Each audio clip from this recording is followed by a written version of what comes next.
Recuérdenme, porfa, quiénes habían quedado a cargo de cada uno de los grupos. Teníamos ideográfico versus nomotético, teníamos cuantitativo versus cualitativo y la capacitación, la evaluación tradicional versus la evaluación contemporánea. Entonces, ¿quién tenía ideográfico versus nomotético? Ese lo tenía en mi grupo. Ok, entonces empezamos con Florencia. No, ¿con quién estaba usted?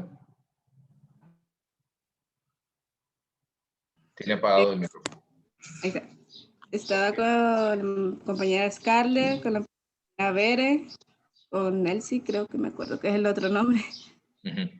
Bueno, no sé si están las compañeras que puedan levantar la mano. Hagamos algo. Las personas de ese grupo mantengan la mano levantada en el espacio, ¿sí? Para poder ubicarlas. Ok. Que me dijo que era Scarlett, Hansi, ahí está Neidy, Claudia, esos 5. Marieli, también Marieli mantenga la mano levantada. Ok, iniciemos entonces, Florencia. ¿Qué encontraron? ¿Qué es nomotético y qué es ideográfico? Empecemos por ahí. Ok, por lo que pude comprender lo ideográfico y que lo que explicó el autor, es lo segundo, se supone que es lo primordial, porque es donde vamos a buscar el individuo, cómo es su comportamiento. Ya por lo que entendí, los materiales y los métodos sería lo nomotético. Sí, así es. Que donde busca las generalidades de la personalidad, tanto de percepción como de memoria. Y realmente ayer estábamos discutiendo con las compañeras que realmente eso para mí sería más bien que uno depende del otro. Porque nosotros sí, como parte del psicodiagnóstico, tenemos que buscar a la persona qué es lo que tiene, cómo se comporta, para poder aplicar un método aceptable a lo que tiene que llevar el individuo. Ahí nos puso un ejemplo de las escalas de Wechsler, que eso es un gran ejemplo con nomotético con lo ideográfico. Y ayer otra compañera, no me acuerdo quién fue, que hizo otro gran ejemplo. No sé si lo podría comentar la compañera. Y no sé si estará ahí. Sí, aquí estoy. Bueno, buenas tardes, licenciada, buenas tardes, compañeros. Yo, en mi resumen, que hice tratar de comprender la diferencia, decía que lo hidrográfico trata de que los individuos son seres únicos y repetibles. En cambio, lo nomotético habla de los individuos, su parecimiento entre sí. En lo hidrográfico se basa más en una orientación subjetiva y proyectiva. En lo nomotético, en los métodos más psicométricos. Y entonces ahí fue cuando yo dije de algunos representantes, porque decía que en lo hidrográfico hablaba más de Freud, la teoría de la personalidad, de Alport, y ya en lo nomotético hablaba más de Cattell, de los factores estadísticos, de ver los individuos más como, ¿cómo era la palabra? Bueno, ay Dios mío. Bueno, ya se me fue la palabra, pero en sí que los objetivos fundamentales de la evaluación para el autor eran ideográficos, ya que nosotros nos centramos en un estudio científico del comportamiento del sujeto. Al momento que nosotros realizamos una evaluación, ya sea cualquier persona, es un sujeto individual e irrepetible. Ok, perfecto. Hasta aquí, el resto de los compañeros, hasta aquí vamos entendiendo, ¿verdad? Bueno, Berenice está entrando ahorita. Creo que me dijeron también que estaba en el grupo. Ok, a ver, Claudia, cuénteme acerca del proceso ideográfico y nomotético. Ok, en lo ideográfico se decía que se dedica al estudio de los fenómenos individuales, ¿va? Como estaba hablando la compañera. Y lo monotético era que se dedicaba al hallazgo de los principios generales aplicables a los fenómenos del objeto de estudio. Entonces, quiere decir que ambos van de la mano, los dos son muy importantes para la evaluación. O sea que los dos se complementan, son un complemento los dos. Claro. Así es, ok, perfecto. Neidy y Scarlett. Demos los últimos comentarios antes de cerrar esta parte de ideográfico versus nomotético. Bueno, Lick, yo ayer decía un ejemplo, pero realmente no sé si estará bien, así que si usted lo dice, a ver ahí. Pero el ejemplo que yo estaba dando, como yo lo comprendí, fue como de una manera un poquito más práctica, traído al mundo real, por así decirlo, cómo se hace lo nomotético y lo ideográfico en una evaluación psicológica. Y yo les comentaba a las compañeras ayer acerca de, por ejemplo, un paciente en psicodiagnóstico 1, por ejemplo, ¿verdad? O ahorita en psicodiagnóstico 2. Entonces, para el paciente viene con cierto problema, entonces eso ya lo hace al paciente obviamente ideográfico, ¿verdad? Porque vamos a estudiar específicamente al paciente, a ese paciente individualmente. Sin embargo, lo nomotético, utilizaríamos la parte nomotética por utilizar las pruebas, las teorías psicológicas, las teorías de la personalidad que nos hablan acerca de este individuo, qué es lo que esa persona tiene. Entonces, utilizando estas teorías, utilizando las pruebas y todo eso, entonces ya podemos ubicar al paciente de alguna u otra forma en la parte nomotética, y partiendo de la parte nomotética podemos darle un mejor tratamiento al paciente, pero obviamente tomando en cuenta la parte ideográfica del paciente, o sea, la parte individual del paciente. Entonces, eso. Bastante bien, se entendió aquí esta parte, porque, de nuevo, esa es la idea que yo les traigo acá, ¿verdad? Empecemos por ver las evaluaciones, no de llegar, sentarse, ver al paciente, evaluarlo y check, ¿verdad? Ahí acabó el problema. No, es ir mucho más profundo de lo que hemos visto hasta ahorita en las mediciones. Sí, no les digo de que lo que hemos hecho hasta ahorita es malo. Sin embargo, es incompleto y todo lo que nosotros podemos estar haciendo, y muy buenos ejemplos los que dieron ahorita, apuntan hacia esa idea de que nosotros podamos profundizar. ¿Sí? Rara vez, muy rara vez, usted va a tener la oportunidad de realizar una evaluación en masa, ¿va? De evaluar 500 personas o 100 personas, o siquiera 10 personas al mismo tiempo. No lo va a hacer.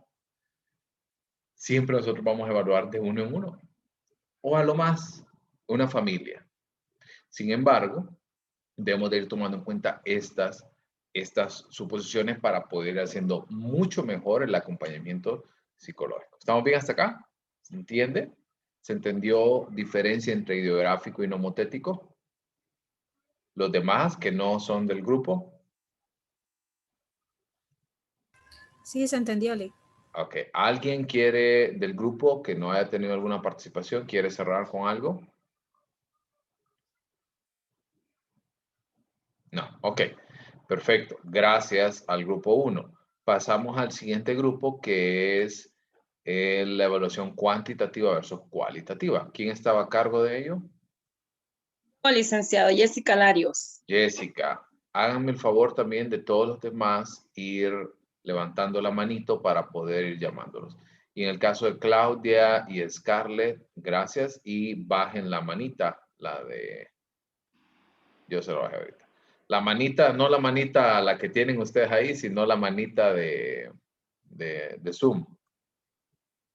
Para que no se canse, me imagino que están cansados de estar recibiendo tanta clase sentado. Ahí tenemos a Ángel, Nelcy, Jessica, ¿quién más? Levanten la mano. Ahí está Yamir, Héctor, Yamir. ¿Quién más? Sí, Eda. Yo también, Lick, pero no encuentro la mano. Ok. A ver, empecemos entonces por ahí. ¿Y por qué bajaron la mano los demás? Ahí manténgala para poder ir llamándolos más o menos. Recuerdo, creo que era Eda también, ¿verdad? Ya. Está Nelcy, Yamir, Sí, Lick, también. Ángel. Empecemos con Eda y con Jessica también. ¿Fanny también? Ok, iniciemos. Nosotros nos tocó lo que es lo cualitativo versus lo cuantitativo. Sí. Cualitativo es lo que se centra en lo que es la calidad o la calidad o cualidad en este caso de las personas. Y también se mira ya para una prueba, se usa lo que es la recolección de... No, se utiliza recolección de datos, pero esta es sí. No. Mientras que lo cuantitativo, ya se refiere a lo que es cantidad, aquello que es susceptible y que se representa numéricamente, por ejemplo, estadística. Entonces, pero ambas sí son utilizadas, o sea, las dos son necesarias para poder sacar una evaluación. Ok. Esa es una conclusión, ¿verdad? Ahí llegamos al punto de que no nos podemos saltar la parte cuantitativa ni la cualitativa, no la podemos desligar. Ok, ¿qué más? Y cuando hablamos de lo cualitativo, también se trata de realizar un análisis global y comprensivo del sujeto. Perfecto. En un examen, por ejemplo, mientras que de la aproximación cuantitativa se está representando esencialmente por el modelo de rasgo y se exige la medición de las respuestas del sujeto ante situaciones estandarizadas. Creo que aquí estamos hablando sobre las aplicaciones de las pruebas y todo este tipo de herramientas, ¿verdad, Lico? Exactamente. Es como el procedimiento que nosotros realizamos ahorita en clases, por ejemplo. ¿Cómo convertimos esa parte de que yo, o sea, un número, un número, yo no puedo determinar si usted sabe o no sabe, ¿cierto? Para serle sincero, yo no era la persona que sacaba mejores notas, ni en la escuela, ni en el colegio, ni en la universidad, más o menos. Sin embargo, o sea, no se puede colocar una cuantificación al conocimiento adquirido. Tenemos que hacerlo en este tipo de procesos educativos. Sin embargo, sencillamente no se puede porque ambos van de la mano. O sea, yo no puedo prescindir la parte cualitativa de la parte cuantitativa. ¿Qué opina Ángel al respecto? Bueno, licenciado, a mí me parece bastante interesante porque al momento de desarrollar lo que es el proceso de evaluación, se dan, llegamos a estos dos puntos, al cualitativo o cuantitativo.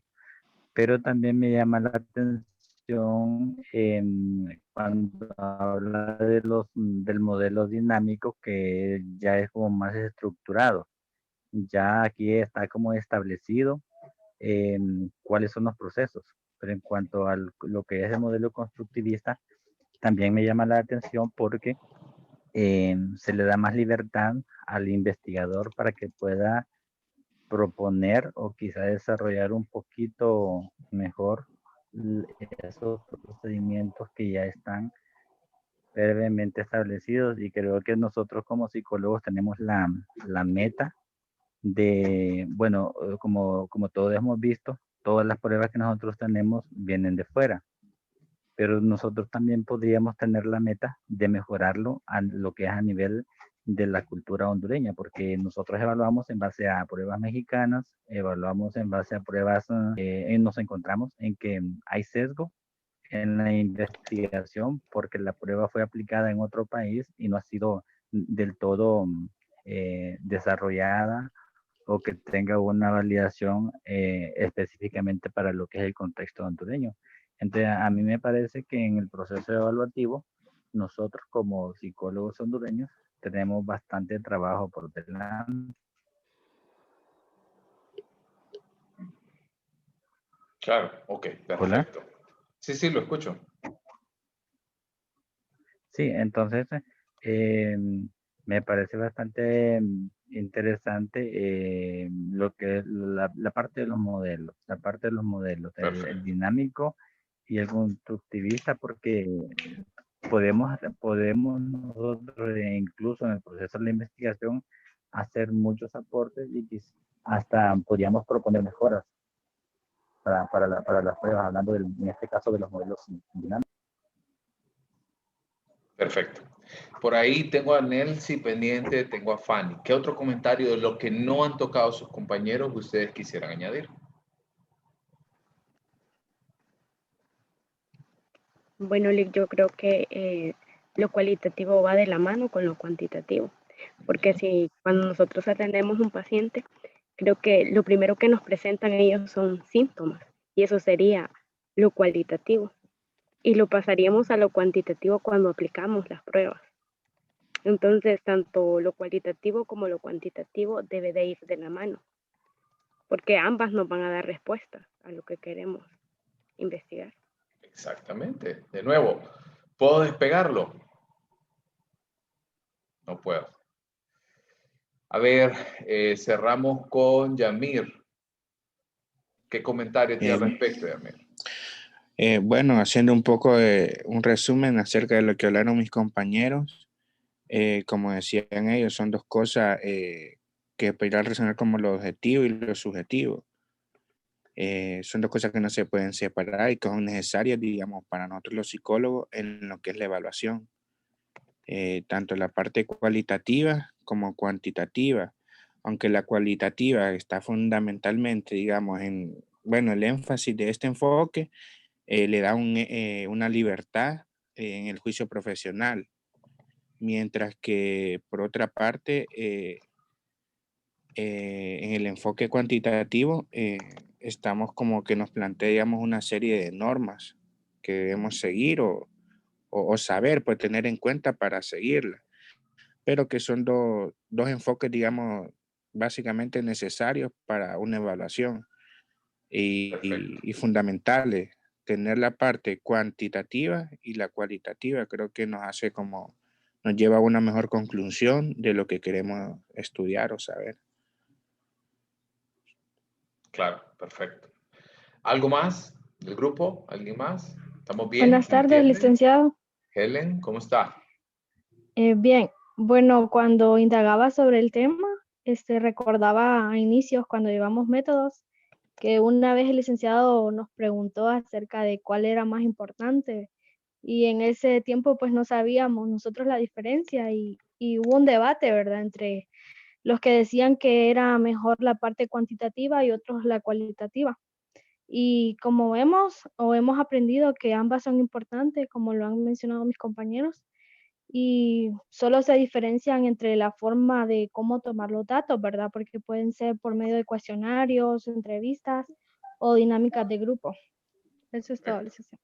Perfecto. ¿Se entiende el resto de sus compañeros? ¿Vamos? Yo no sé si que están, no sé si que están callados porque cero o están callados porque están arropados y apenas les sale así el dedito nada más para quitar el silencio. Ok, vamos al último grupo. ¿Sí se entiende? Vaya. Vamos al último grupo. Déjeme que estoy calentando del sol. ¿Está a cargo de quién?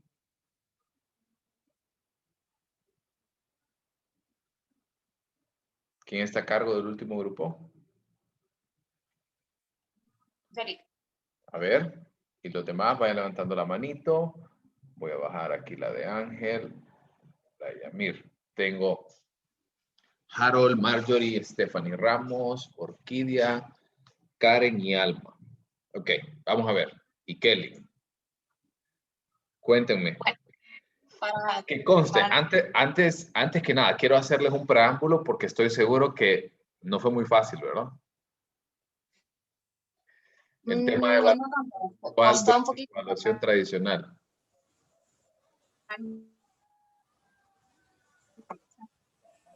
Si quiere, se escucha. Se escucha bien. Para no quitarle mucha participación. Fíjese, Orquídea, se escucha bien entrecortado. No sé si será tal vez el ancho de banda y si quiere puede apagar entonces la cámara para poder oírla con mayor claridad. A ver, miremos. Pues fíjese que en cuanto ahí, mejor. Sí, mucho mejor. En cuanto a conductismo, encontramos de que se propone que es una base fundamental de todo proceso de enseñanza-aprendizaje. Se halla representada por los reflejos condicionados, por la relación asociada que existe entre la respuesta y el estímulo que se provoca. Como el principal exponente es Iván Pavlov, que es en cuanto a lo del experimento con los perros, la salivación y la campana. Y en cuanto a tradicional, su fundamento se basa en la escolástica, que significa que es el método y el orden. El profesor es como la base, es el cimiento, es el que moldea al estudiante y es la guía. O sea, de él se basa en que ellos aprendan. Todo recae en el profesor. ¿Y qué aprendieron con el foro de Maturana? Empezando por ahí. Pues yo todavía no lo he visto, Lick, siéndoles sincera. Pues lo voy a... tienen que leerlo y tienen que ir a ver ese video. Porque, Lick, yo solo leí, no miré el video, pero leí todo lo que puso abajo del video, ¿verdad? No sé si es que estoy de patas arriba. Ambas cosas son importantes. Pero en todo lo que usted escribió ahí en el foro, hablaba sobre cómo influye, se podría decir, en palabras más, palabras menos, pero cómo influye todo, se podría decir, el comportamiento de las demás personas a uno, ¿va? En este caso a Jesucristo, hablaba ahí, ¿verdad? Incluso con la imagen que usted ponía. Entonces, cabe recalcar también que en el capítulo habla que cuando el enfoque conductual, además de que los primeros exponentes, perdón, la tercera generación de conductistas es la que propone la incorporación de variables personales y cognitivas en la forma tradicional, ¿va?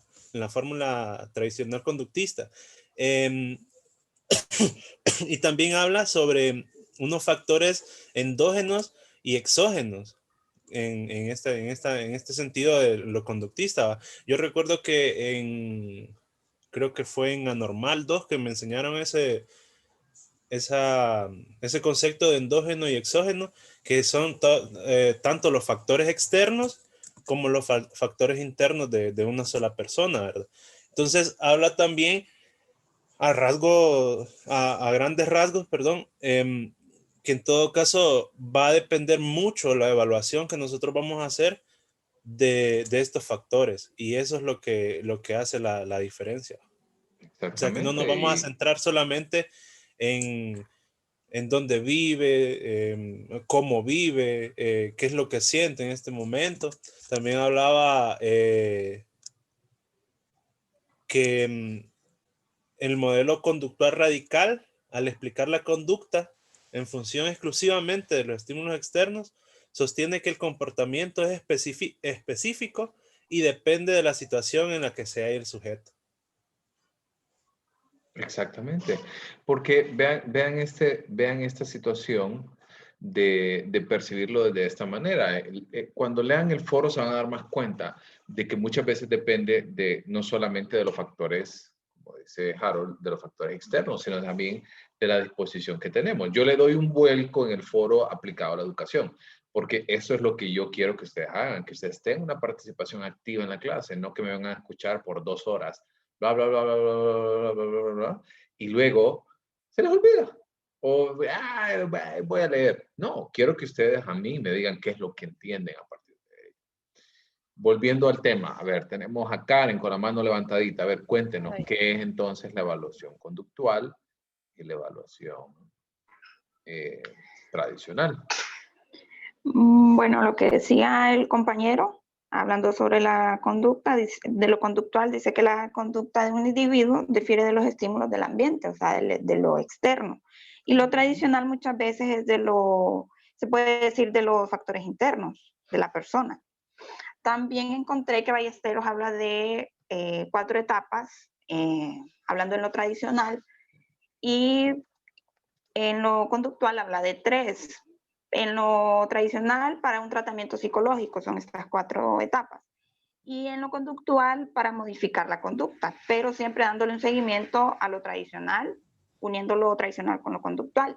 Entonces, las 4 etapas de lo tradicional que pude encontrar, habla sobre la recogida de información, la formulación de las hipótesis que se tienen que formular a la hora de evaluar a un paciente, la construcción de los elementos y la comunicación de los resultados. O sea, a la hora de formular un documento, puede ser escrito o oral, dando el diagnóstico.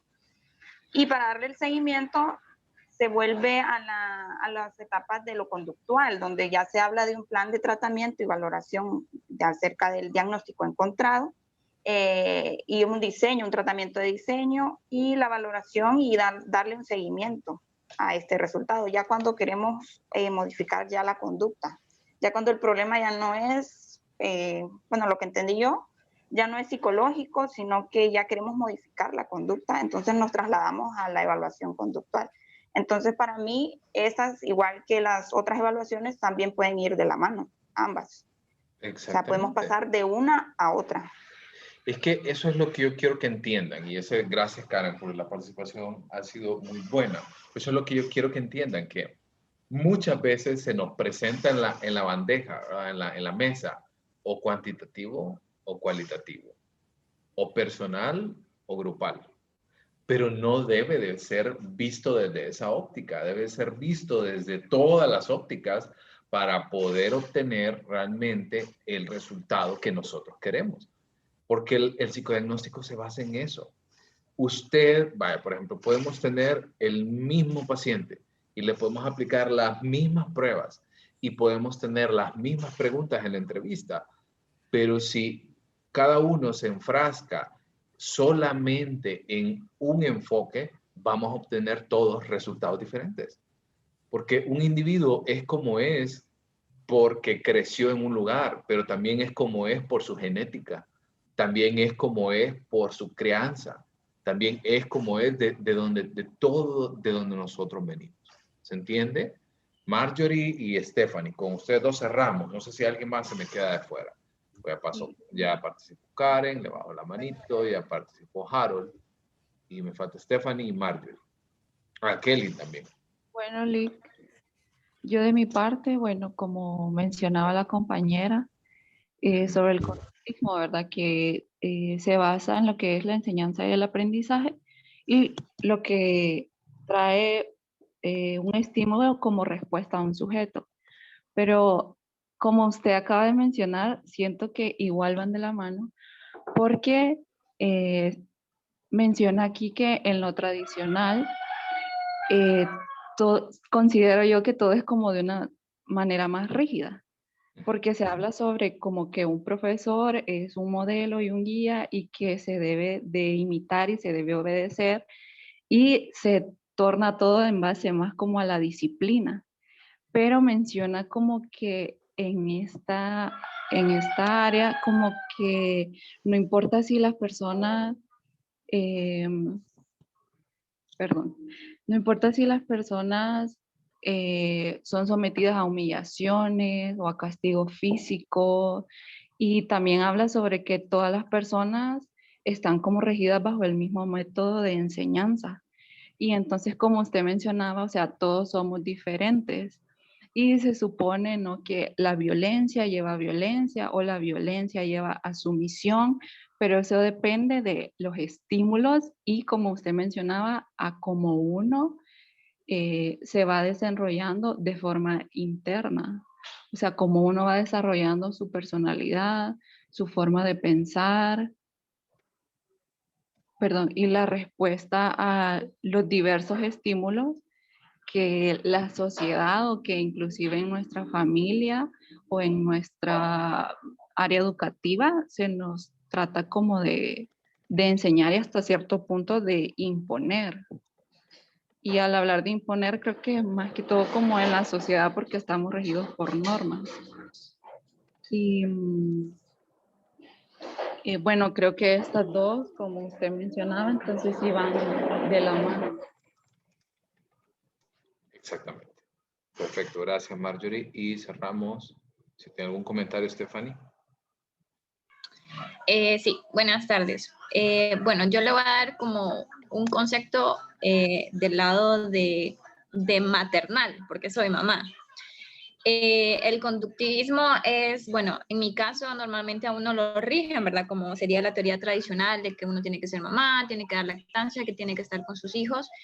Nos dan normas, la sociedad nos establece como normas de cómo ser mamá. En cambio, cuando a medida que va creciendo nuestros hijos vamos adaptando conductas distintas y se nos va desenvolviendo de una manera totalmente distinta que lo tradicional nos critica. Como en mi caso, se supone que los bebés nacen de 9 meses, la mía nació de 7, mi proceso de ser mamá es totalmente distinto. Entonces, ¿qué nos da? Los estándares aquí tradicionales cambian desde el proceso de una alimentación, desde el proceso de lactancia, desde el proceso de evolución motora, psicomotriz. No seguimos el mismo proceso, no seguimos las mismas tradiciones que antes. Y es ahí donde también las clases, los métodos, todos van influyendo. Normalmente también lo podemos ver aquí con los tests, lo tradicional, lo que lleva normas, podemos ver con lo que es el WIS, que lleva establecido que se van a poner ciertas actividades, que se van a evaluar de cierto modo. Y tenemos lo que es el test de la figura humana, que es totalmente distinto, que se tiene, tiene un proceso como de estímulo que nos presenta el niño. Ya no es por una calificación numérica, ya es más que todo observación, son comentarios que van fuera de, aparte de la figura que nos está formando el niño. Entonces, ahí vemos que pues el proceso va cambiando muchísimo, que sí va de la mano de los dos, porque son complementarias y que las necesitamos en todas las áreas, tanto laboral como familiar, como profesional, sobre todo. Ok, perfecto. ¿Alguien más tiene algún comentario? Y con esto quiero cerrar, con esta idea. Vean, la idea del debate que quería, bueno, que no es un debate realmente, es una exposición de ideas, es que ustedes comprendan la profundidad que tiene cada uno de estos temas. ¿Estamos? ¿Dudas? ¿Alguien quedó de repente con una idea no tan clara? ¿No? Ok, vamos a hacer lo siguiente. Ahorita es la 1:45. Vamos a avanzar hasta las 2 de la tarde. A las 2 de la tarde nos tomamos un break rápido de 5 minutos para que vaya por café, agua, churro, chocolate, otra cobija, lo que usted quiera llevar. Pero vamos a ir avanzando en la presentación del segundo tema. ¿Ok? Entonces, por acá vamos a empezar con el segundo tema que habla acerca del proceso psicodiagnóstico como tal. Quiero que aquí abran mucho su mente, sus ideas hacia esta idea de que nosotros hemos visto los procesos de evaluación desde una óptica simplemente cuantitativa, pero no hemos ido tomando en cuenta los factores cualitativos, ideográficos para llegar a esas conclusiones. Entonces, debemos empezar por hablar que el psicodiagnóstico como tal, el objetivo que persigue es el estudio del comportamiento de la persona. Y no es un estudio lleno de elementos subjetivos, sino más bien es un estudio científico.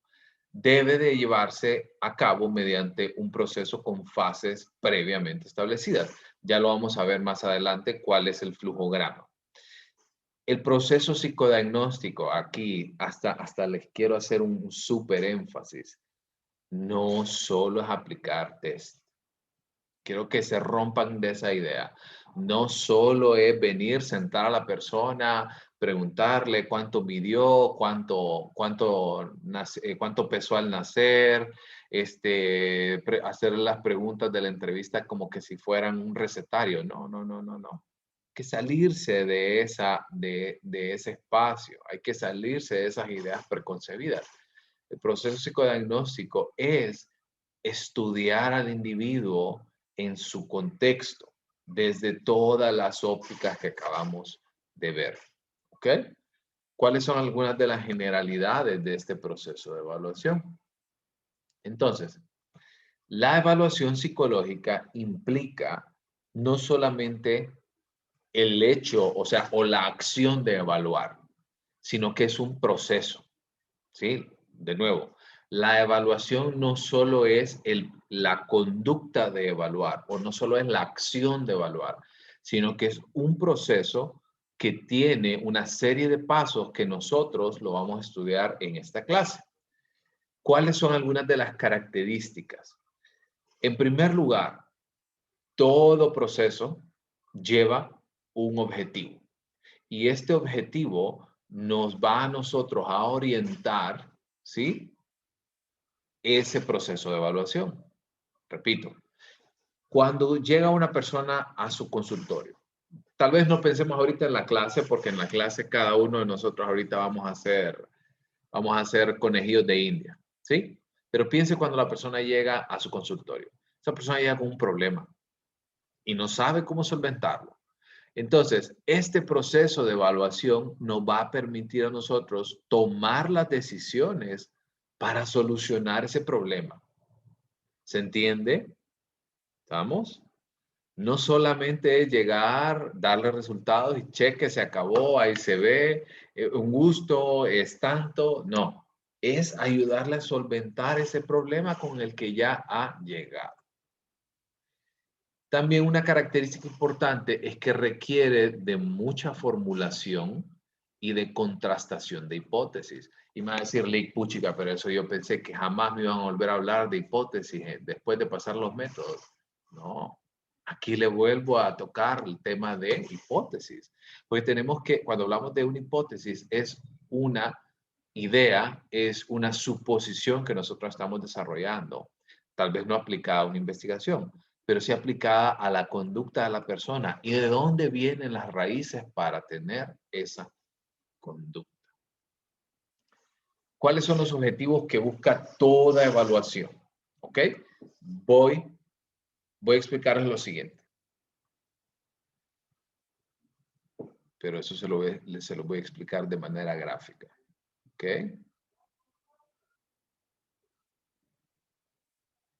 Para que me vayan a entender por completo. ¿Ok? ¿Qué entienden por esta parte? ¿Qué entienden por este pequeño gráfico que acabo de hacer? Permítanme un segundo. ¿Sí? ¿Qué entienden por esta parte? Que se necesita del primero para llegar hasta el último. ¿Y de ahí? Bueno, lo que entiendo es que en este caso un paciente hay que describir lo que es para poder clasificarlo y poder predecir, para darle una explicación sobre la conducta que tiene el paciente. Exactamente. Así como no logré ver quién me dijo todo. Florencia. ¿Sí, verdad? Ok. Así como lo acaba de describir Florencia. Yo no puedo llegar al control de la conducta si yo no puedo explicar antes esa conducta. Tampoco puedo llegar a explicarla si ni siquiera la he descrito. Entonces, estos objetivos van desde el más, no quiero decir sencillo, pero desde el primer paso hasta el último. Porque para lograr el control de la conducta, el individuo debe de poder explicar qué es esa conducta.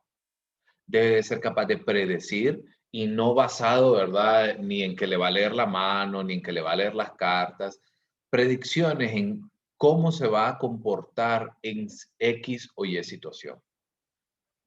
Esa predicción nace a partir de una clasificación. Y finalmente la clasificación parte de una descripción. Por ejemplo, voy a ponérselo con un ejemplo. Primero médico, después psicológico, más sencillo. Imagínense que llega una persona, voy a ir escribiéndoles acá. Llega una persona a su consultorio. Usted no es psicólogo, empecemos porque usted es un médico, ¿ok? Y le dice todos los siguientes síntomas. Mire, fíjese que me siento cansado, me siento con cefaleas constantes, me siento fatigado todo el tiempo. Últimamente he notado de que mi orina es bastante espumosa y le empieza a dar un montón de sintomatología. ¿Sí? Descripción. Cuando usted viene y empieza a armar todos los procesos de descripción, usted dice, ¿sabe qué? Esto, ¿sí? Parece que es diabetes mellitus tipo 2. ¿Me siguen con el ejemplo? ¿Sí? Sí, Lick. Sí, Lick. Entonces, hacemos las pruebas, logramos y determinamos que sí, que de hecho era una diabetes mellitus tipo 2. Eso quiere decir de que es una persona que no puede sintetizar la glucosa en sangre y por eso la glucosa aumenta dentro de su torrente sanguíneo. Entonces, con base a esa información que yo tengo, yo puedo predecir de que esta persona puede tener, ¿sí? Puede tener subidas o bajadas de glucosa. Eso es normal, ¿verdad? Eso es normal en cualquier ser humano. Pero subidas a 800 miligramos por litro de sangre, o puede bajar a 60 y le puede inducir un coma diabético y finalmente morir. ¿Estamos? Entonces, yo puedo predecir esto, de que van a haber subidas o bajadas de glucosa. ¿Y cómo se explica? Ah, bueno, mire, lo más probable, ¿verdad?, es que su insulina, ¿sí?, que es una hormona, no funciona correctamente. O puede ser, por ejemplo, de que su páncreas no está produciendo suficiente, insulina para poder combatir la glucosa. O puede ser también su alimentación. ¿Sí? Resulta que su alimentación es pésima. La última vez que se comió verdura fue cuando se comió un brócoli de un arroz chino. ¿Eh? O una zanahoria del chop suey. ¿Sí? Es la última vez que comió. O porque no hace ejercicio. La última vez que hizo ejercicio fue antes de que cerraran el país, hace un año. ¿Estamos? Y finalmente llegamos al control de la conducta. Bueno, pues tiene que hacer ejercicio, tiene que cambiar su dieta, tiene que ingerir medicamento. ¿Estamos? Dormir 8 horas. Dormir mejor, alejarse, mantenerse en un lugar libre de estrés, dormir. ¿Estamos? ¿Se entiende? Bajarle los carbohidratos también. Bajar los carbohidratos. Pues, Sí, chica, se a ver, entiende. ¿quién me está hablando? A ver, ya la vamos a contratar de nutricionista de la clase. Yo tengo eso. Orquídea, ¿usted es nutricionista? No, Lee. Soy ¿usted casi es diabética? diabética. Ah, que cuando dije, Casi. yo tengo eso, dije yo, tengo una nutricionista en la clase, dije yo, no sabía, no me daba cuenta, voy a explorar más, dije. Ok, ¿se entiende el ejemplo?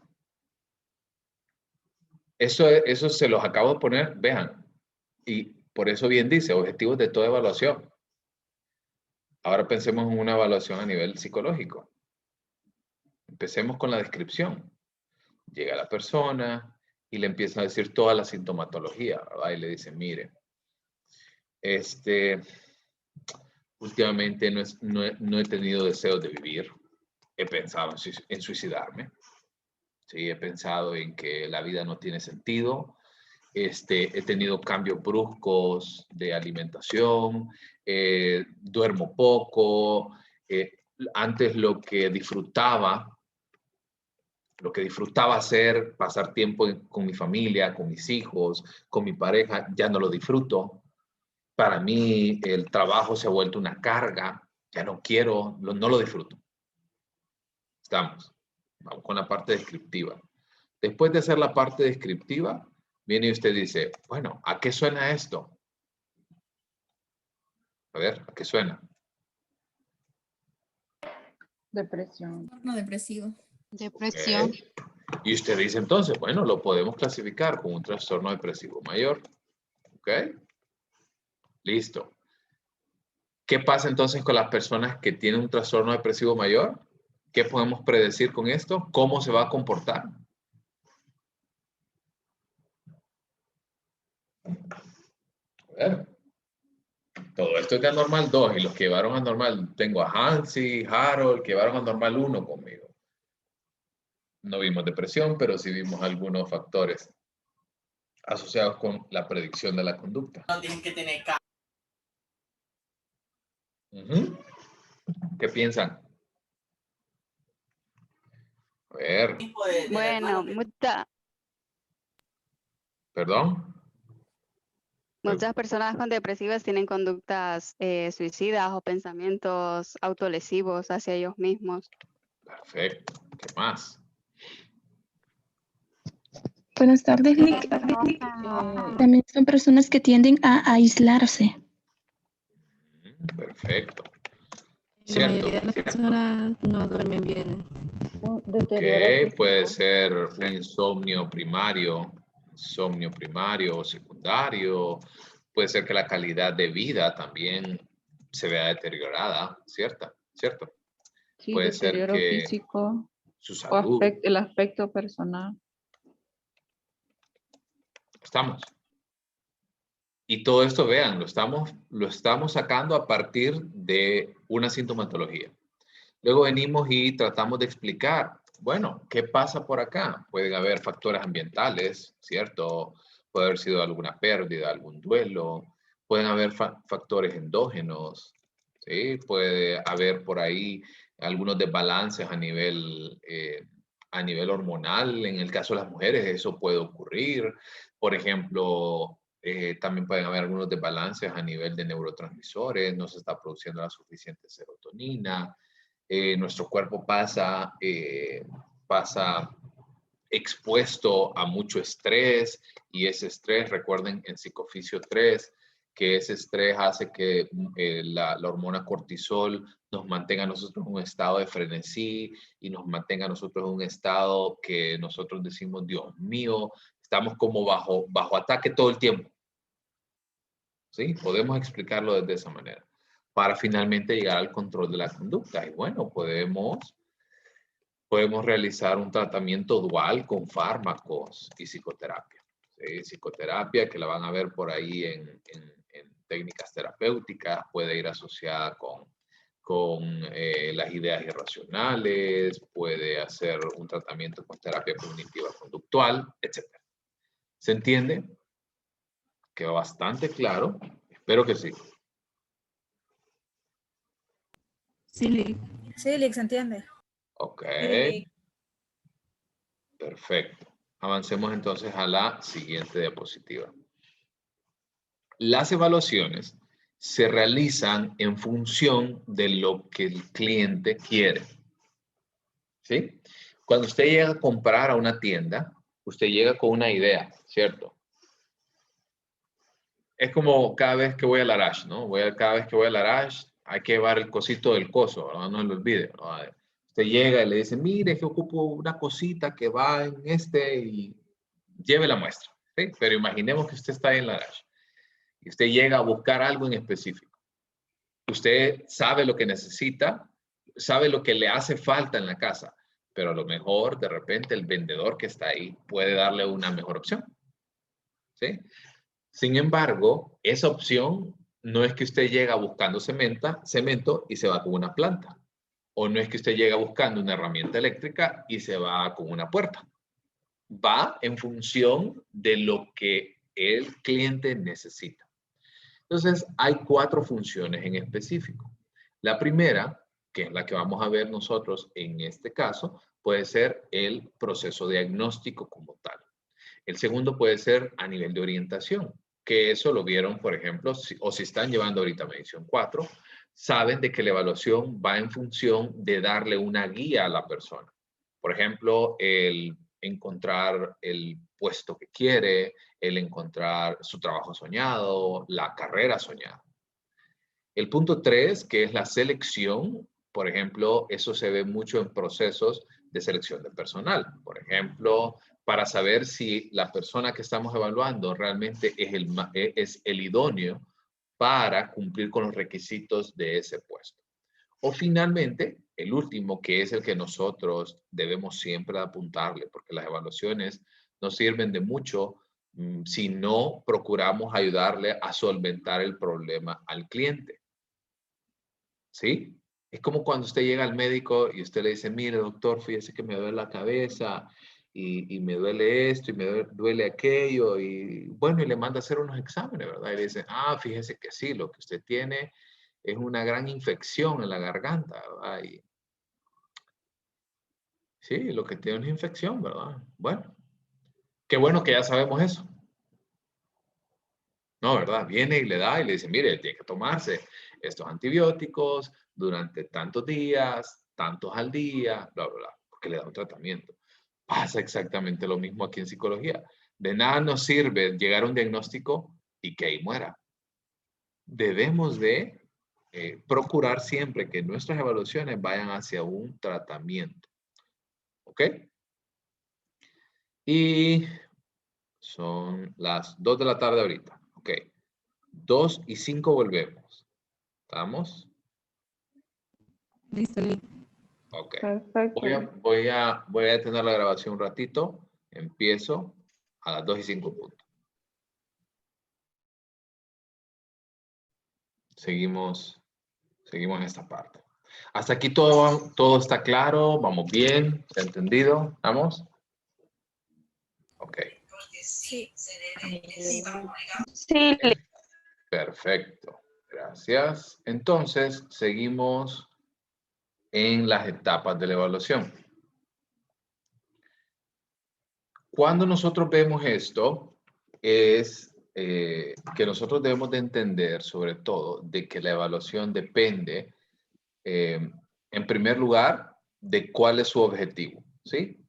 Si su objetivo nada más es un diagnóstico, una orientación, o una predicción, o una selección, como esos primeros 3 puntos, o si realmente la evaluación requiere de un proceso interventivo para poder generar un cambio, ¿sí? Eso es lo que nosotros como psicólogos siempre buscamos, ¿sí? Aún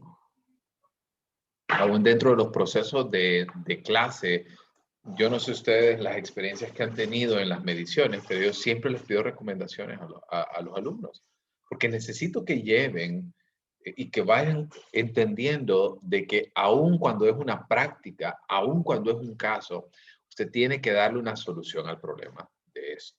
Entonces, a partir de esta etapa, de estas ideas de evaluación y estos objetivos de evaluación, surgen 2 tipos de procesos.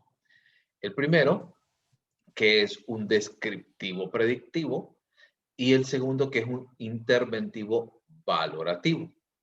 Vamos a empezar viendo, y quiero que ustedes, ya regreso a la diapositiva anterior, quiero que ustedes vean este pequeño flujograma que consta de 2 partes. Esta es la parte 1 y más adelante les coloco en las últimas diapositivas la parte final de ese mismo flujograma. ¿Ok? Entonces, empezamos por hablar acerca de un proceso descriptivo predictivo y un interventivo valorativo. No es que siguen rutas distintas, ¿sí? Quiero que me entiendan por acá. No es que sigan rutas distintas, no es que uno es una forma y el otro nada que ver. No, ambos siguen el mismo camino, pero el primero se queda en las primeras etapas y el interventivo valorativo sigue hasta el final de este flujograma. En el proceso de evaluación se siguen 4 fases para el proceso descriptivo predictivo. Y al momento de intervenir, o sea, para el proceso interventivo, se integran 3 fases más que están en la segunda parte del flujograma. Las fases del proceso varían de 4 a 7 fases según el objetivo de evaluación. ¿Estamos? De nuevo, si es descriptivo predictivo, nos quedamos en las primeras 4 fases. Si es interventivo valorativo, nos vamos hasta la 7. ¿Ok? Entonces, síganme y quiero que todos me pelen los ojos y estén bajo la misma línea conmigo. Llega un cliente con una demanda al psicólogo, ¿sí? Con una necesidad, con un problema, ¿ok? Entonces, cuando llega esta persona, voy a apagar mi cámara. Si quieren apagar su cámara también, un segundo porque me estorba un poquito ese recuadro. Si lo quiere apagar, está bien. Bueno, todo el mundo ya la apagó, creo. Entonces, el cliente llega con una demanda al psicólogo. Llega con una solicitud, con un problema, etcétera, etcétera. Entonces, ¿qué es lo primero que nosotros vamos a hacer? Bueno, hay que recoger información. Hay que recabar información. Yo no puedo llegar a darle una solución si no sé de qué se trata el problema, ¿cierto? ¿Cuántos de ustedes no han pasado por la experiencia que le dicen, a ver, vos que sos psicólogo, decime qué estoy pensando? O a ver, vos que sos psicólogo, ta. Siempre esa primera frase me ha causado problema, ¿verdad? Como que nosotros somos individuos aparte, ¿verdad? Sin sentimientos. Entonces, la fase 1 recae en la recogida de la información. La segunda fase es la formulación de hipótesis y deducción de enunciados verificables. Esto pasa por 4 puntos importantes: por la cuantificación, por la semejanza, la asociación predictiva y la asociación funcional. Entonces, volvamos a tomar al paciente que acabo de describir, ¿verdad? Con los síntomas de depresión, ¿sí? Entonces viene y usted dice, vamos a empezar a cuantificar. Y yo le pregunto, bueno, ¿y usted cuántas veces al día tiene este tipo de pensamiento suicida? ¿Y cuántas libras usted ha subido o ha bajado y en cuántos meses? ¿Sí? ¿Cuántas horas de sueño diaria está recibiendo usted? ¿Sí? O sea, yo lo que necesito es la sintomatología que me acaba de decir, necesito cuantificarla. Porque no es lo mismo decir, para usted, ¿verdad? No es lo mismo decir, tengo mucha experiencia viendo pacientes y resulta que ha visto 5. Para otra persona que le diga, tengo mucha experiencia viendo pacientes y ha visto 500. Entonces, debemos de cuantificar esta parte. Luego vamos a encontrar las semejanzas. La semejanza se refiere a todo lo asociado dentro de su estatus de vida, así como dentro de su familia, qué impacto está teniendo estos elementos que estamos cuantificando y cómo lo podemos asociar. Y esto nos lleva a los siguientes 2 puntos, la asociación predictiva y la asociación funcional. Perdón. La predictiva a nosotros nos dice que debemos de tratar de predecir lo que acabamos de hacer, ¿sí? Lo que dijimos, bueno, si esta persona tiene este tipo de conductas, lo más probable es que pueda desarrollar una conducta suicida.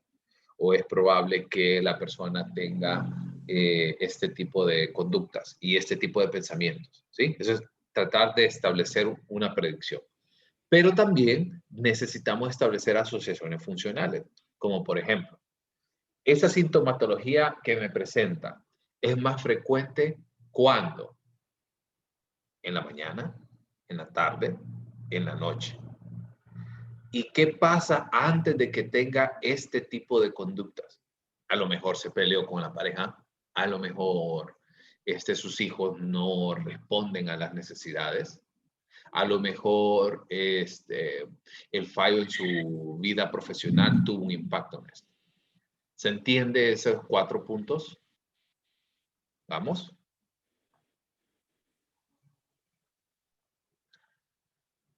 Miren, yo no sé si pedirles que apagaran la cámara fue un error. No sé si es que se están durmiendo. Sí, tengo una duda con la parte de cuantificación. Esa parte no entiendo muy bien. Casi no le escucho. A ver ahora. ¿Me escucha? Sí, es que se escucha un poquito entrecortado. Ok, la parte de cuantificación no lo puedo entender muy bien. Ok, la parte de cuantificación. Ustedes recuerdan que en el DCM hablaba y le decía, para cumplir los criterios diagnósticos de trastorno depresivo mayor, debe de cumplir con más días en una semana con la sintomatología presente durante 2 semanas. ¿Se acuerdan? O decía, por ejemplo, para poder cumplir con los criterios diagnósticos del trastorno de estrés agudo, debió de haber pasado al menos 3 días. Eran como la parte de los criterios. Exactamente. Entonces, por eso nosotros necesitamos realizar una cuantificación. Porque yo le puedo decir, fíjense que a mí me cuesta dormir, pero resulta que yo duermo 14 horas y no las 8 que Entonces, en lugar de dormir 14, duermo 12. Y me cuesta. ¿Me entienden? O sea, porque ahí es donde entra en juego la parte importante de cualitativo y cuantitativo.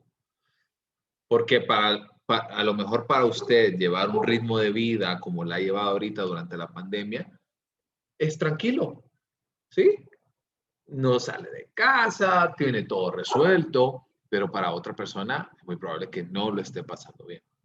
Entonces se entiende el objetivo de la cuantificación. Lo que nosotros queremos hacer con el proceso de cuantificación es tratar de eliminar la subjetividad de los síntomas de la persona y ponerle frecuencias, ponerle intensidad, ponerle volumen a cada una de las cosas. ¿Se entiende?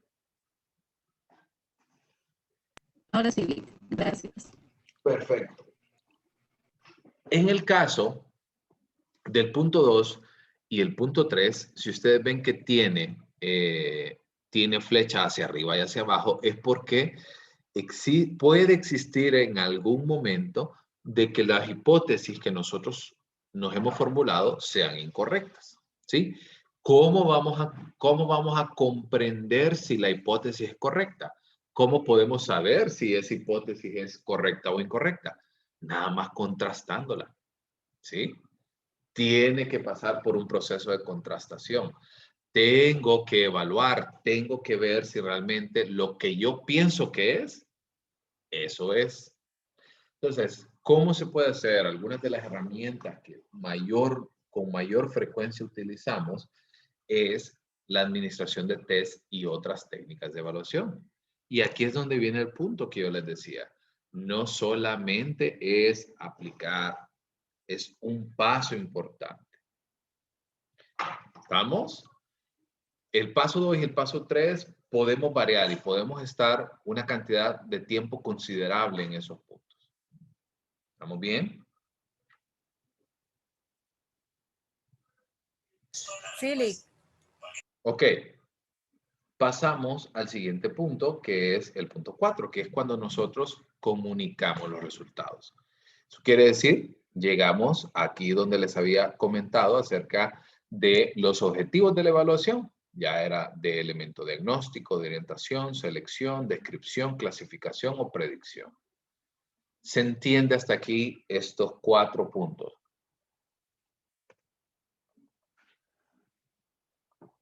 ¿Vamos?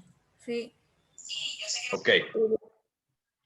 Entonces, ¿para qué nos sirve ese primer punto, la recogida de información? En primer lugar, nos ayuda a clarificar el motivo de consulta. ¿Sí? Muchas veces los evaluados llegan a la clínica y no saben ni por dónde empezar. Entonces, cuando empezamos a recoger información, empezamos a hablar acerca de la demanda, qué necesita y plantearnos objetivos. También nos ayuda a establecer un patrón de conductas, ver la historia de vida del individuo. Y quiero que se salgan de algo importante, porque aquí van a tener que hacer anamnesis. ¿Sí? Y es algo que yo siempre, y todos los que llevaron mediciones conmigo se van a recordar. ¿En qué me aporta a mí que en la historia de vida usted diga de que la primera palabra que dijo fue papá? O que la papilla que más le gustaba era la de manzana y Herbert era la marca favorita. No, ¿verdad? No abona absolutamente nada. A donde yo le quiero apuntar es establecer patrones de conducta históricos. O sea, cómo se ha comportado esta persona previamente ante situaciones parecidas. Nosotros vamos a esclarecer la demanda y vamos a fijar objetivos, obviamente, con el mayor instrumento que tenemos, que es la entrevista. Vamos a hablar el motivo de consulta, por qué se está solicitando la evaluación, qué desea conseguir con la evaluación y finalmente llegar a la demanda concreta, qué es lo que quiere. Entonces, muchas veces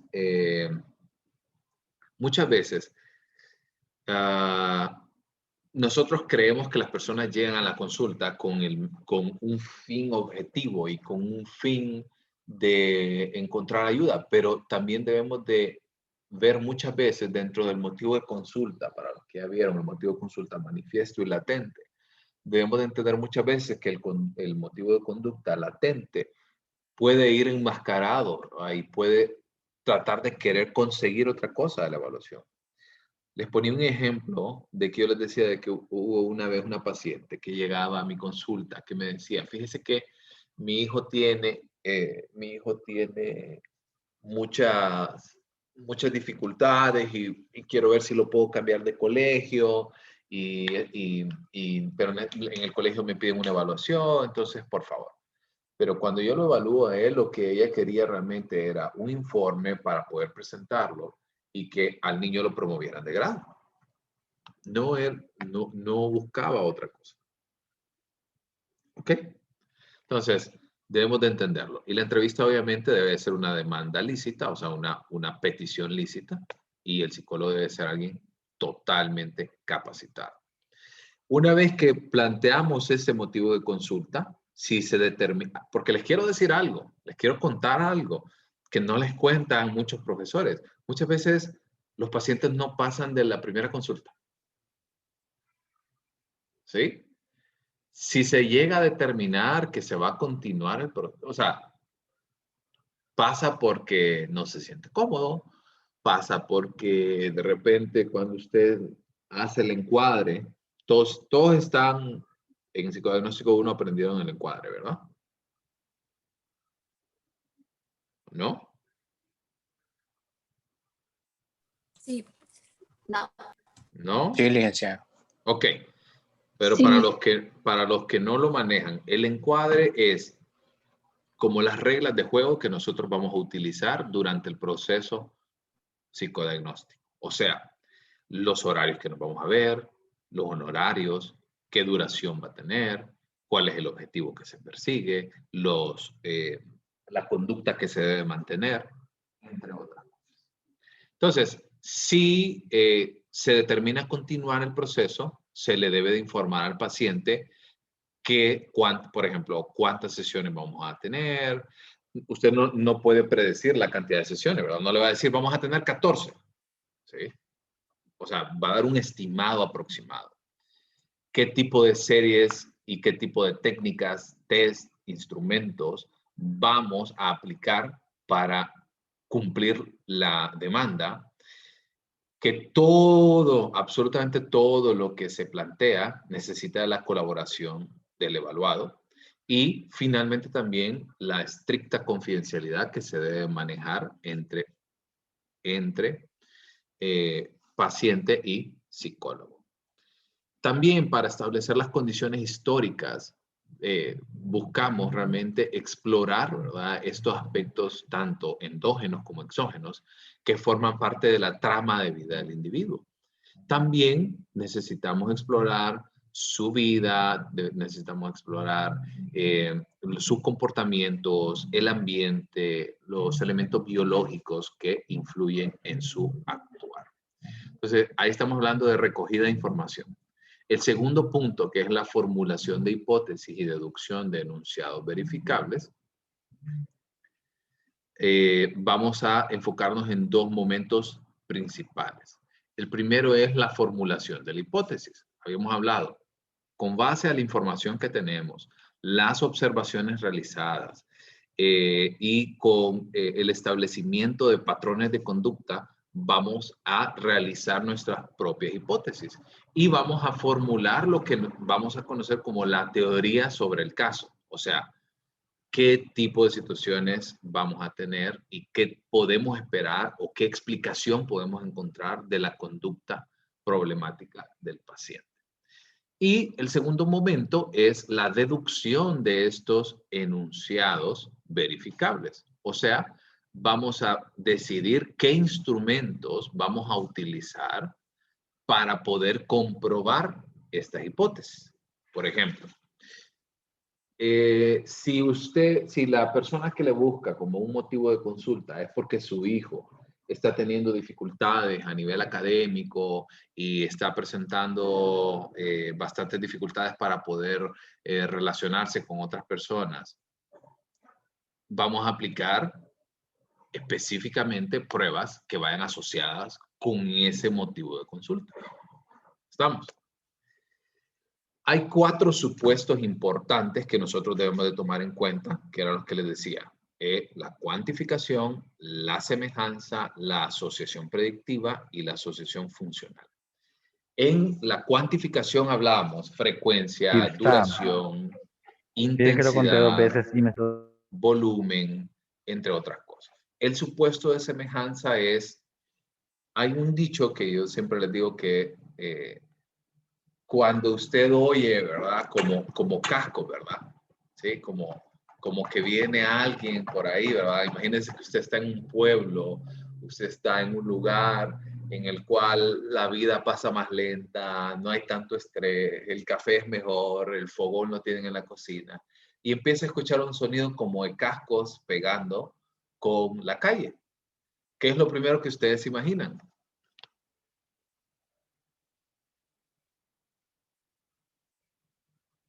Chicas, se callaron.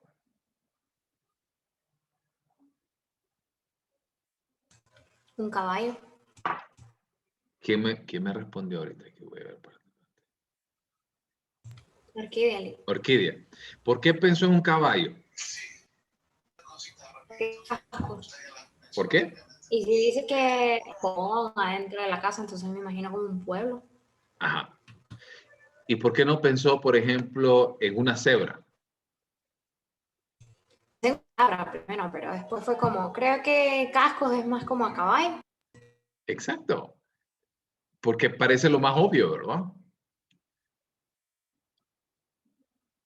Entonces, ¿verdad? Pero también están las vacas. No, pero imagínense un galopeo constante, ¿verdad? Así como un jaripeo. Pero Es bueno, que si dice igual. galopeo, las vacas no galopan. ¿Perdón? Digamos, es que si dice un galopeo, es de caballo, porque las vacas no galopan. Bueno, entonces imaginemos la situación. Pero no se me vayan de ahí. Lo que les quiero decir es, ¿por qué pensamos un caballo y no en una cebra, por ejemplo? O no en un animal con las características de esa índole. Porque es lo más frecuente, es lo más común. Entonces, nosotros debemos de buscar semejanza con los sistemas de clasificación.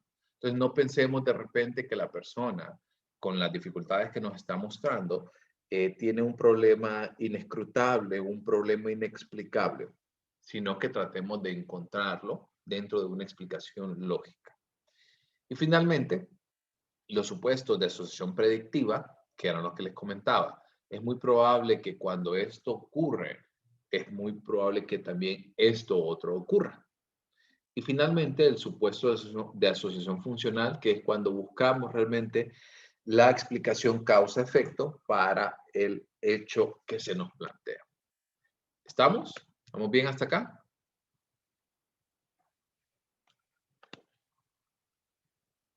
Sí, Liz.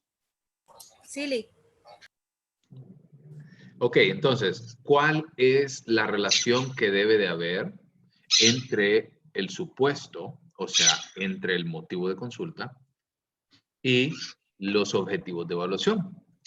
Obviamente, cuando nosotros vamos a hacer un diagnóstico, debemos comprender de que solamente es necesario establecer en ese punto supuestos de cuantificación y semejanza. ¿Sí? ¿Por qué? Porque no me están solicitando un tratamiento. ¿Sí? Si, por ejemplo, el objetivo es orientación o selección, debo de comprender de que como lo que me están pidiendo a mí es que yo le brinde una guía a la persona, que llega con esa situación, pues el supuesto que llega es el de cuantificación y el de asociación predictiva.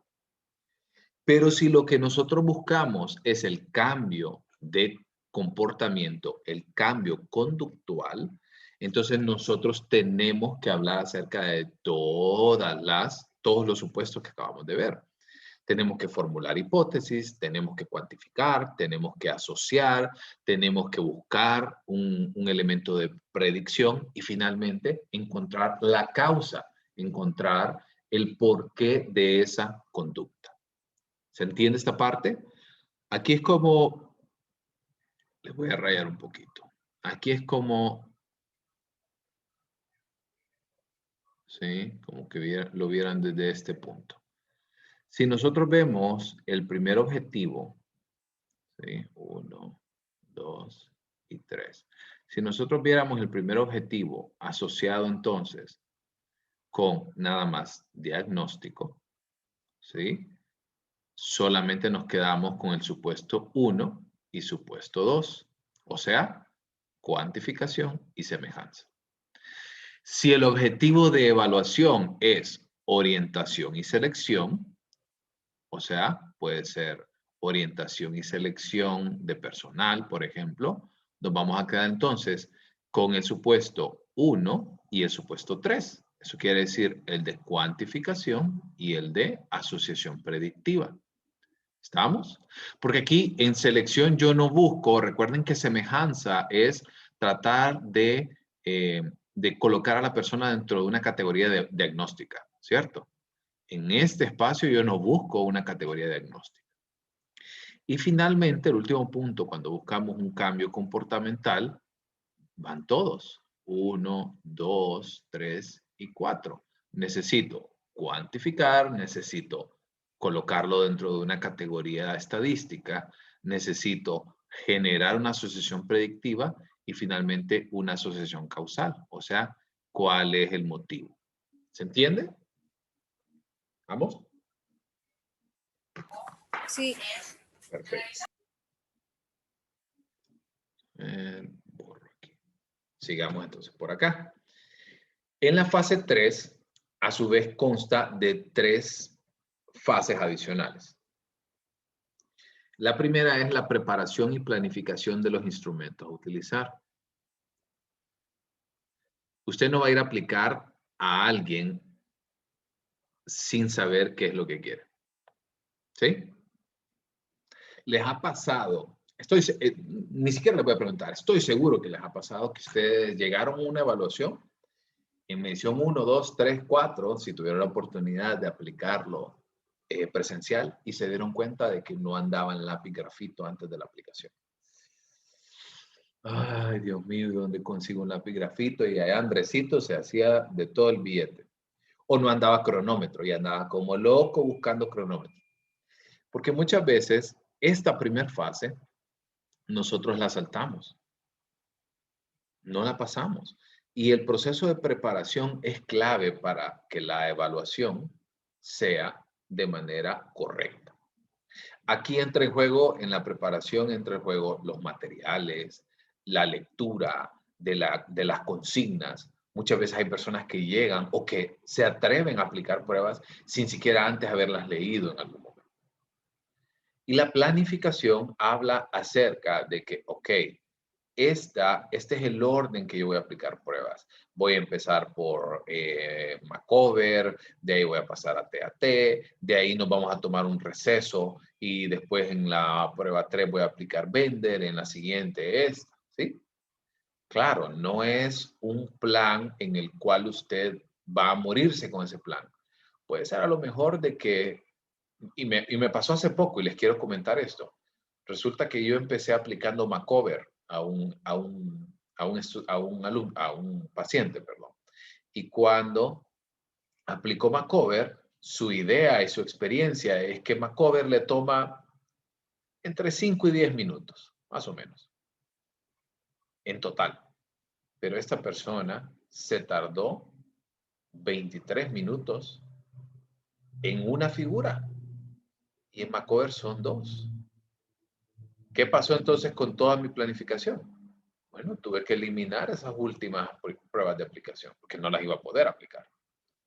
Va a tener que pasar por una segunda sesión de aplicación. ¿Se entiende hasta acá?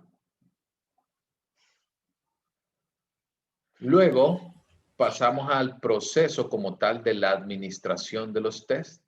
O sea, el hecho, la acción como tal.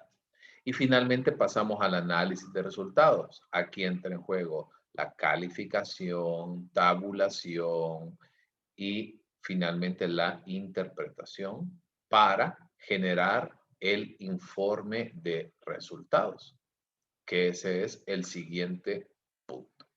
¿Estamos? Aguántenme ahí, ya casi terminamos, son las 2:40, ya aquí terminamos y nos quedamos, vamos a quedar, ahí nos vamos a quedar.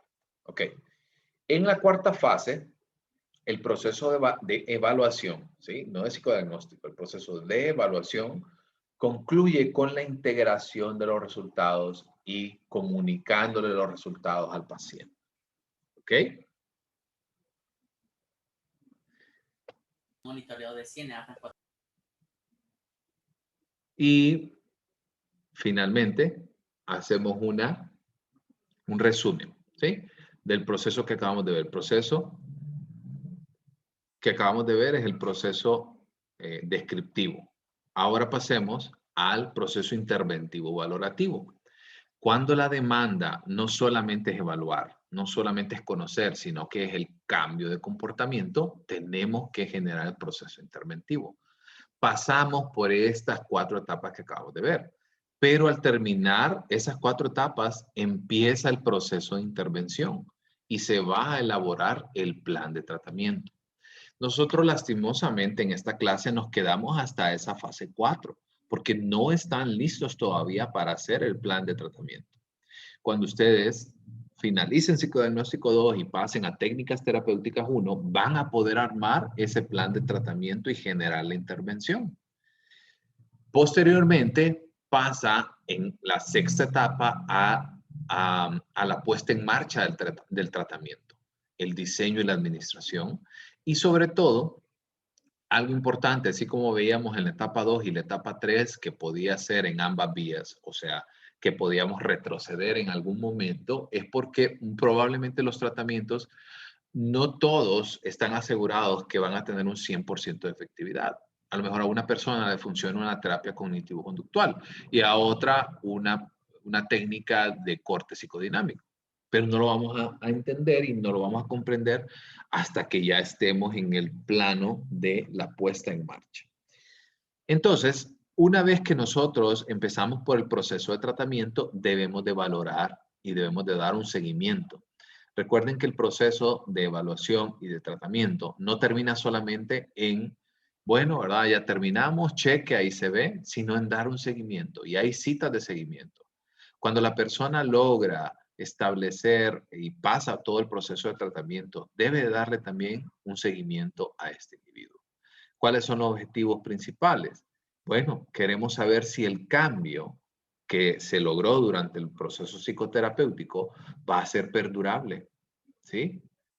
A ver si la persona realmente ha tenido la oportunidad de seguir aprendiendo y seguir mejorando cada una de sus capacidades. ¿Dudas en este último punto, en esta parte baja del flujograma que acabamos de ver? Yo tengo una consulta, licenciado. Sí. Después de, digamos, toda la fase, desde la recolección de datos hasta llegar al último, bueno, no sé si es el último fase, lo que es el seguimiento del tratamiento. Obviamente, se sigue con eso y eso le va a brindar nuevos datos. Después de ahí, ¿se concluye o sigue algo más? No, una vez que usted brinda el proceso del seguimiento, si la persona recuerden que, ok, voy a retrasarme un poquito porque les quiero decir lo siguiente. Recuerden que todo este proceso viene a partir de un motivo de consulta, ¿sí? Todo lo que nosotros queremos es que a través de estas fases que van del 1 al 7, lo que queremos es que la persona haya solventado ese motivo de consulta. Si la persona llega y solventa ese motivo de consulta, se brinda el seguimiento. ¿Qué puede pasar? ¿Sí? ¿Por qué puede ser que de repente una persona tenga que ser llevada otra vez a un proceso de inicio? Porque lo más probable es que si la persona no logró el seguimiento, el motivo de consulta haya cambiado. Eso es muy frecuente. Casi siempre las personas llegan con un objetivo, con una idea en mente, y cuando ese motivo de consulta es solventado, normalmente aparece otro motivo de consulta, de repente que no tenía nada que ver con ese motivo de consulta original. En ese momento podemos regresar, pero de lo contrario, si en el seguimiento la persona logra establecer de que ese motivo de consulta ya está resuelto, ya está integrado en la trama de vida, la persona finaliza y ya digamos que se gradúa del proceso psicoterapéutico. Ok. ¿Estamos? Sí, entendí. Perfecto. ¿Dudas hasta acá? ¿Todo bien? ¿Todos claros? Ok, voy a dejar de compartir. Entonces, nada más enciendan su cámara un segundito para poder verlos y dar por finalizada la clase de hoy. Con eso terminamos la segunda presentación de esta primera unidad. Recuerden que tenemos más o menos 8 semanas. Bueno, quitando esta semana que acaba de pasar, tenemos 7 semanas hasta que lleguemos a Semana Santa. Y no crean que yo estoy contando los días para llegar a Semana Santa para irme a tostar a la playa, sino porque realmente la Semana Santa para mí, esa es mi medida de que ya tenemos que empezar a aplicar, ¿sí? Entonces, la idea es, bueno, por cierto, el día de mañana nos vemos a las 3 de la tarde, ¿verdad? Para el taller. Entonces, el día de mañana vamos a ver la aplicación de las 4 pruebas, ¿sí? Entonces, mañana mismo vamos a ver cómo van a grabarlas, cómo van a colocar, qué se espera que ustedes agreguen y cuál es la tarea que ustedes entreguen. Porque recuerden que la grabación, las grabaciones como tal tienen un valor de 15 puntos. Pero no solo es la grabación la que ustedes entregan, sino que van a entregar un resultado de esa evaluación. ¿Cómo van con los grupos, por cierto? ¿Ya hicieron los tríos? ¿Sí? Ok, entonces, el día de mañana yo voy a hacer un pequeño Forms, un Google Forms. Nada más una persona del trío me lo va a responder. Ok, entonces, mañana les doy la instrucción completa para saber quiénes están. Mientras tanto, vayan pensando en un código que solamente ustedes van a saber. ¿Sí? Como sugerencia, no piensen en 0801, no piensen en 1, no piensen en 1, 2, 3, 4. Busquen un número que tenga significado. Puede ser incluso también alfanumérico, si así lo sienten, si así creen que es mejor. Creo que va a ser mejor. Pero sí, no piensen en 0801, no piensen en el número, si usted de La Esperanza, si usted de San Pedro, de donde sea que ustedes no piensen en el número de identidad suyo. ¿Ok? Hay cantidad de números. No, puede ser, claro, si solamente pone 1, lo más probable es que sí se repita, pues. Si le pone 1, 2, 3, 4, seguramente se va a repetir. Vamos. Tampoco me vayan a poner un número que ni usted mismo sabe cómo pronunciarlo, ¿verdad? El 3.237.424, tampoco. Vamos. ¿Dudas? ¿Todos bien? ¿Todos claros? Vayan avanzando. La tarea que les queda hoy es ir a descargar todos los documentos. Para mañana. Tengo una pregunta de la tarea del mapa conceptual que publicó en la plataforma. Casi no lo entendí, fíjense, Florencia. Del mapa conceptual. Ajá. Tiene que ser de todo el capítulo número 2. Sí. Todo capítulo 2. Listo. Okay. Entonces, si no hay más dudas, nos vemos mañana en clases. 3 de la tarde. Ya les envié, por cierto, el enlace. Ayer lo recibieron. ¿Ok? Pórtense bien. Nos vemos mañana. Vemos, Lick. Gracias. Bye. Gracias, Lick.